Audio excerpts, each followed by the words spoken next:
Welcome back to our YouTube channel. और आज का ब्लॉग स्टार्ट हो रहा है हमारी साइकिल राइड से, क्योंकि हम लोग जा रहे हैं आज बीच डे बनाने। मौसम बहुत ही बढ़िया है, 16 डिग्री टेम्परेचर है, तो हमने सोचा क्यों ना आज बीच डे एंजॉय करते हैं। तो चलिए हमारे साथ बीच पर।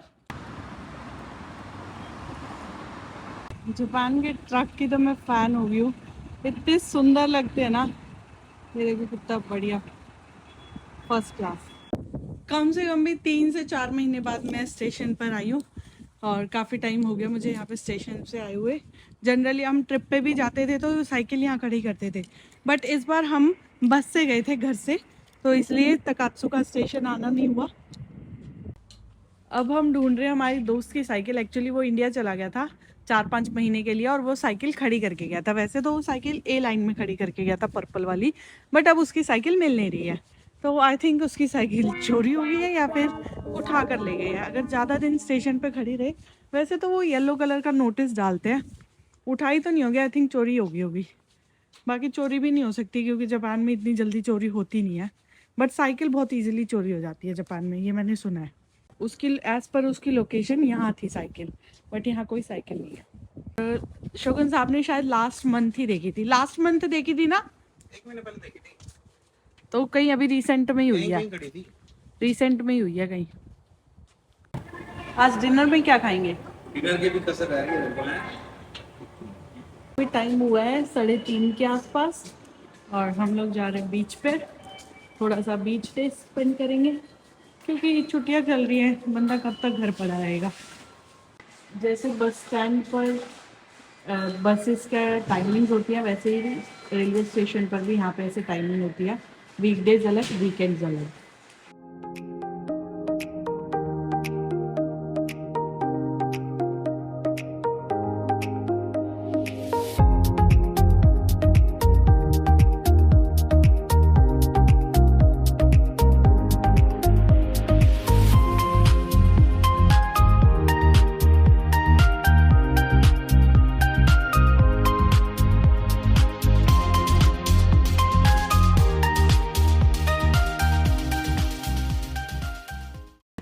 मिस्टर बीन में देखा था, वो बच्चा गुम हो जाता है, वो नंबर मिलाता है मिस्टर बीन सीरीज में। वैसे ही सेम पैटर्न यूज करके आप नंबर वाला लॉक तोड़ सकते हो साइकिल का, बहुत इजीली। मुझे आइडिया आपकी वजह से किसी की साइकिल चोरी हो गई है, आप क्या आप इस चीज को सहन कर पा रहे हो? बुरा लग रहा है मुझे। वैसे तो कितनी आसान है ट्रेन चलानी, है ना, ट्रैक पे चली रही है ये। इसकी मैक्सिमम स्पीड 160 किलोमीटर प्रति घंटा है, और इंडिया में जो अपनी शताब्दी वगैरह उसकी भी 160 ही है। चलो अपना स्टेशन भी आ गया, आ भी गया। और क्या।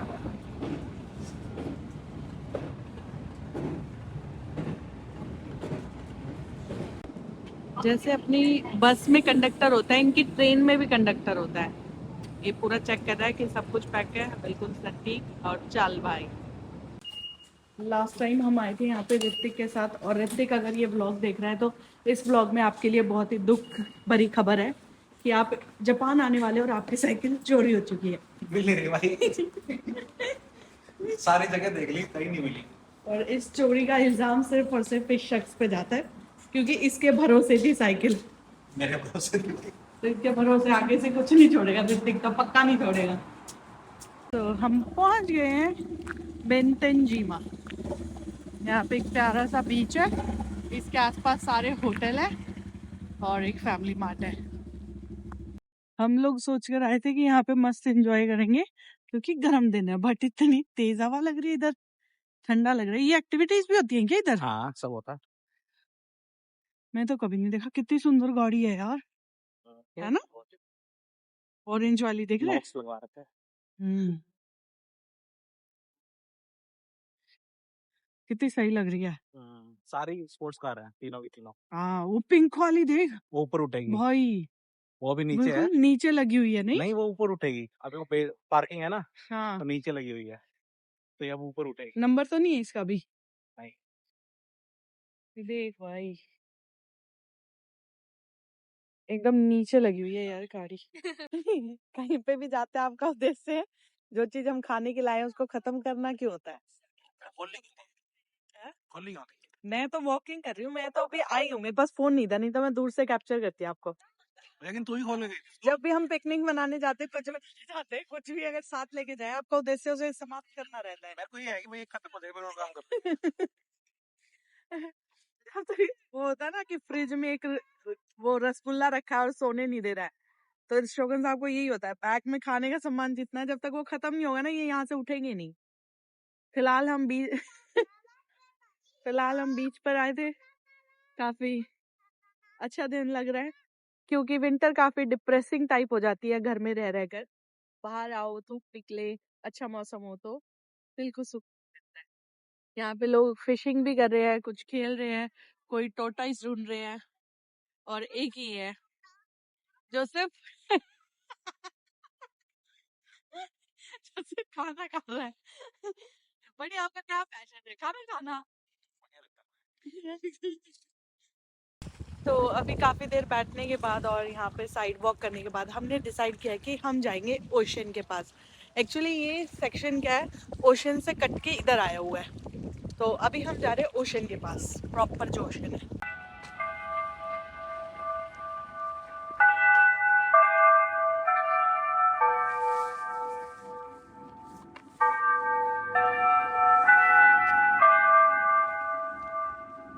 सो ये बेल है जो आसपास के पार्क वगैरह में बजती है, हर 12 बजे, 1 बजे, 2 बजे, ऐसे हर 1 घंटे बाद बजती है। इससे लोग अंदाज़ा लगा लेते हैं कि इतना टाइम हो गया होगा। तो ये है यहाँ का पूरा शिप यार्ड, यहाँ पे सारी शिप खड़ी है, और उसके वहाँ पे जितनी हाँ। हमाना को लेक के लिए जितनी भी बोट चलती है वो यहाँ से चलती हैं, और ये अच्छा। सारा का सारा यहाँ वहाँ से एक्सेस है, वहाँ से बाहर निकलती है और फिर पूरी लेक का चक्कर लगाती है। और इसी के बैक साइड में है मेंटेनेंस इनकी। बेसिकली क्या है ना, लेक समुद्र से कनेक्टेड है। और ये फिर थोड़ा सा पोर्शन इन्होंने बोट्स के लिए रखा बोट्स के लिए है, गाड़ी ताकि वगैरह वो आने के व्यू ना खराब हो, बीच बीच में बोट्स ना दिखे, है ना। कपड़ों में तो ये कलर पहनते नहीं है, बड़ी कपड़ों में तो वही वाइट ट्रक्स ब्लैक, में भी अच्छे कलर होते हैं। और इनमें कितने अच्छे अच्छे, ट्रक में, इसमें, ट्रेन में कितने बढ़िया बढ़िया कलर होते हैं। आजा बार शॉप है, इस पे रेट पूछते हैं। यहाँ कराने मत आइयो, रेट तो पूछ ही सकते हैं, इतनी पुरानी सी लग रही है। क्या जा रहा है? पुरानी नहीं है, वो भी नई है, ऊपर देख जाने से। ओ हाँ, इलाका नया है। मैं इसे लज्जू पंजू सा वो पोर्ट समझती थी, ये तो खतरनाक लग रहा है जैसे जैसे अंदर जाते जा रहे हैं। गाने भी चल रहे थे। हाँ बस यार, आ गए यहीं पे समुंदर, यहीं देख लेते हैं बस। आजा, जब चले थे मैं अंदर को यही बोला था, समुद्र तक बकवास नहीं करनी है। मेरे को क्या पता था इतनी आगे होगा, अगर कितनी बकवास दूर। नहीं करी होगी तभी चलेगी। अब चल दे तो आधे रास्ते से वापस नहीं जाएंगे अब। समुंदर देखा तो हुआ है वो वाला, ये दूसरे वाला है। इसका कोई नाम थोड़ी है, पूरे एरिया में एक ही तो समुंदर है। ये कहाँ घुस गए बड़ी? अब समुंदर के लिए ऊपर चढ़ना पड़ेगा क्या? ठंड तो नहीं है यहाँ पे। यहाँ हवा नहीं है देख, क्योंकि वॉल है ना आगे, आवाज गूंज रही है। सुनामी में ये दीवार रोक के रखेगी, है ना? रोक के तो रखेगी, लेकिन इतना भी रोक के नहीं रखेगी, कुछ टाइम बाद ही ढह जाएगी, क्योंकि सुनामी में जो नेचुरल रिसोर्स होते हैं ना, उनका प्रेशर बहुत हाई होता है। तो जब सुनामी आएगी तो बहुत प्रेशर से आएगी, इसको गिरा देगी। लेकिन ये क्या करेगी, टाइम लैग बढ़ा देगी, लोगों को इवैक्यूएट करने के लिए टाइम बढ़ जाएगा। मतलब एट दी एंड अपनी जान बचाने के लिए भागना वो तो भागना ही है, लेकिन जो ये है कि यहाँ बोलते हैं कि जब भूकंप आए तो काउंट 20। अगर 20 सेकंड तक भूकंप रहता है तो मतलब वो हैवी भूकंप और सुनामी आएगी ही आएगी, ये यहाँ पे लोग मानते हैं। तो अगर वो सुनामी आई तो फिर ये उसको होल्ड करके रखेगी कुछ देर के लिए। इस लाइट हाउस में क्या होता होगा अंदर यार? लोग अंदर काम करते होंगे लाइट हाउस में? पता नहीं, मेरे को तो मिली नौकरी कभी। मैं तो ऐसी ऐसी जगह जाने की इच्छा है कि अंदर क्या है इसके अंदर। एक बार हम गए भी थे ईजू में लाइट हाउस देखने, वो उस दिन लाइट हाउस ही बंद था। तो ये है वो सुनामी प्रोटेक्शन वॉल जिसकी अभी हम बात कर रहे थे। दरअसल जापान एक अर्थक्वेक प्रोन कंट्री है, और इसी वजह से यहाँ सुनामी का रिस्क हमेशा बना रहता है। इससे लोगों को बचाने के लिए हमात्सु में एक लंबी और काफ़ी ऊंची कंक्रीट वॉल बनाई गई है। ये वॉल सिर्फ पानी को रोकने के लिए नहीं, बल्कि सुनामी वेव्स की स्पीड और पावर को कम करने के लिए डिज़ाइन की गई थी। इंजीनियर्स ने पास्ट सुनामी डिजास्टर और फ्यूचर प्रेडिक्शन को ध्यान में रखकर इस वॉल की हाइट और स्ट्रेंथ डिसाइड की है। इसके साथ साथ यहाँ कोस्टल फॉरेस्ट और सैंड ड्यून्स भी है जो नेचुरल प्रोटेक्शन का काम करते हैं। सबसे इम्पोर्टेंट बात यह है कि अगर सुनामी आती है तो ये वॉल लोगों को एक्स्ट्रा टाइम देती है इवैक्यूएशन के लिए। Hamamatsu city time to time wall की मेंटेनेंस तो करती है और डिजास्टर ड्रिल भी कंडक्ट करती रहती है ताकि लोग हमेशा अलर्ट रहे। ये वॉल हमें ये सिखाती है कि नेचर को हम कंट्रोल नहीं कर सकते हैं, लेकिन हाँ एक प्रॉपर प्लानिंग और टेक्नोलॉजी से हम डैमेज कम कर सकते हैं। जापान का ये सुनामी प्रोटेक्शन सिस्टम दुनिया के लिए काफ़ी एक स्ट्रॉन्ग एग्जाम्पल है। अगर आपको ऐसे जापान की यूनिक सेफ्टी सिस्टम के बारे में जानना है तो वीडियो को लाइक करें, चैनल को सब्सक्राइब करें और अभी जाकर कमेंट में बताएं कि आपको हमारी जापान की वीडियोस कैसी लगती है। सो गाइज हम आए थे बीच डे बनाने और बीच तो देखो बहुत दूर है। ये यहाँ बैठ गई रास्ते में बांदरों की तरह सीढ़ियों पे क्या क्या हो गया? यहाँ से तो सनसेट बढ़िया दिख रहा है अच्छा और एक शांति है, एक हवा नहीं लग रही है तो इसलिए इधर सुकून है। उधर हवा शांति से बैठने नहीं देती। वो देखो यार, एक बंदा दिखाता हूँ आपको, आराम से एक पानी की बोतल लेके आया है और बुक पढ़ रहा है किताब आराम से, मस्त सुकून से पढ़ रहा है। या तो इसकी जिंदगी में अकेला ही है ना, या इसका शौक है ऐसे। शौक ही होगा। आज हमारे 20,000 कदम होने से हमें कोई नहीं रोक सकता क्योंकि हमने डिसाइड किया है कि जहाँ से हम आए थे अभी वहाँ नहीं जाएंगे, बेंतेंजीमा स्टेशन नहीं जाएंगे क्योंकि वहाँ जाने में भी आधा घंटा लग रहा है और जो उससे पहले एक स्टेशन आता है, हमारे स्टेशन और बेंतेंजीमा के बीच में एक स्टेशन है, हम वहाँ जाएंगे। वहाँ जाने के लिए हमें 2.2 किलोमीटर तक पैदल चलना है। तो अब हम अपनी पैदल यात्रा शुरू करने वाले हैं। ये वाला रोड होने वाला है जिसे हम फॉलो करेंगे बाय वॉक। और बाहर का शाम का नज़ारा मैं आपको दिखाती हूँ एक बारी। एक साइड चलता हुआ रोड है, एक साइड ढलता हुआ सूरज है। तो ये देखो, एक साइड सारे मनुष्य है, मनुष्य के द्वारा बनाई गई टेक्नोलॉजी है और एक तरफ नेचर है। सुकून किधर है? सुकून इधर है, लेकिन जीवन किधर है? जीवन इधर है।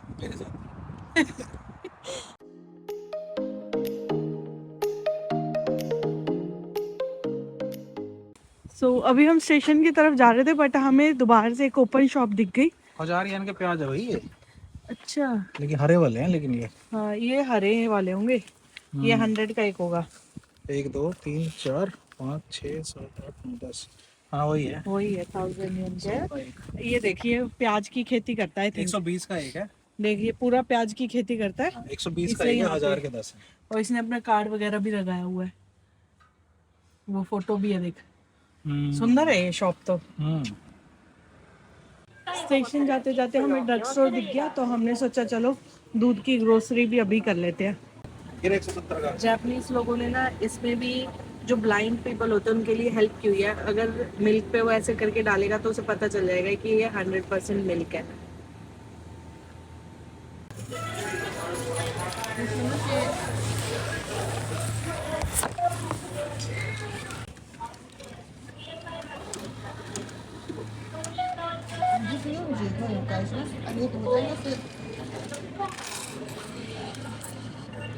arigatou gozaimashita। तो हम लोग स्टेशन पे पहुंच गए हैं और 3 मिनट में हमारी बस है, फिर साइकिल राइड होगी। तो हम आपको मिलते हैं सीधा डिनर पर। तो अब हम घर पहुंच गए हैं और कर रहे हैं डिनर की तैयारी। डिनर में हम लोग बनाने वाले हैं सैंडविच।